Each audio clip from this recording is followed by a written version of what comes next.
The functions of bones are shown on this side, or I'm sorry, on this slide. And there are seven different functions.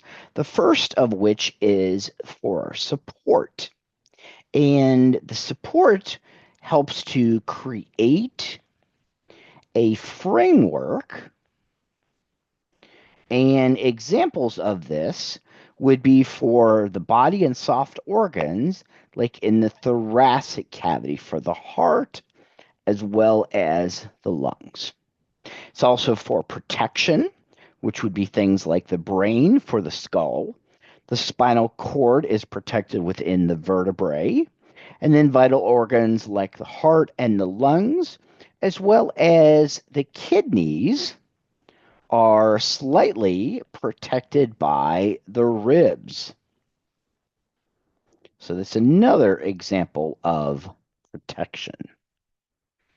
The third example of function of the ribs, or sorry, function of the bones, is movement. And this is because there's muscles, the bones actually act as levers for muscle action.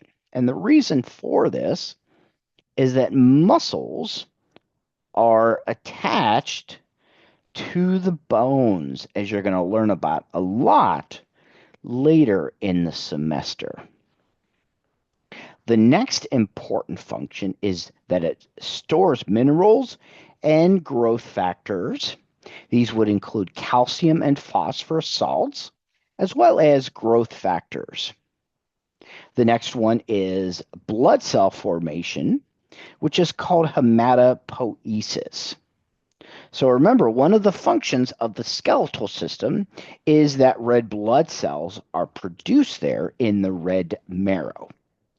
The next function is triglyceride or fat storage.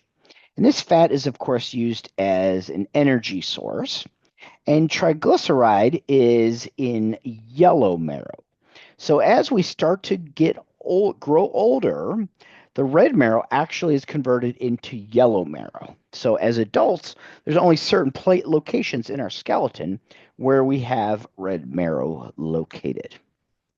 The next and last one is the hormone production, one of which would be osteocalcin secreted by bones.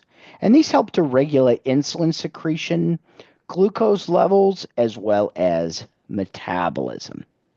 So, again, just as a reminder, when we talk about all of the bones that are in the skeleton, we have those 80 axial bones, which would be all the bones in the skull, the vertebral column, as well as the ribs. Everything hanging off of the axial skeleton would be the appendicular skeleton, and it would begin with the girdles, like the shoulder girdle and the hip girdle, and then it would include the limbs from there. So the arms all the way down to the legs. Our next slide is classification of bones based on shape. And there's four main classifications that we're going to use. There's other textbooks that use five, but for our purposes, we're only using four. So long bones, they develop along a longitudinal axis. So this is going to include bones that are longer than they are wide, predominantly limb bones. So if we consider the upper limb, we begin with the humerus. Distal to the humerus would be the radius and ulna, the forearm, the antebrachial region, as well as the phalanges. Even though those are smaller bones, they're developed lengthwise. When we consider the lower limb, we have the thigh bone, which is the femur. We have the tibia, the shin bone. Lateral to that would be the fibula, and then also the phalanges of the toes. So the most bones that we actually have in our body are all phalanges. And there's a total of 56 phalanges, 28 for the fingers and 28 for the toes. Pretty amazing. The next group would be the short bones, and they are cube-shaped bones that are in the wrist and the ankles. So they would be the carpals as well as the tarsals. Another kind of subgroup of the short bones would be a sesamoid bone within a tendon like the patella. That's the only real sesamoid bone we need to know. Flat bones are going to be thin and slightly curved. They include the breastbone, the sternum, the shoulder blade, the scapula, ribs, and most skull bones, especially the forehead, which is the frontal bone, the parietal bone, which is just posterior to that, the temporal bone on our temple, and then finally the occipital bone. And finally, the irregular bones are things like the vertebrae and the hip bones.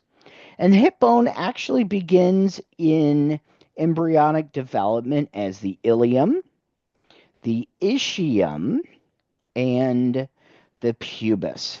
And again, I want to caution you on the spelling of ilium, because if we spelled it like this, substituting an I for an E, it would be part of the small intestine.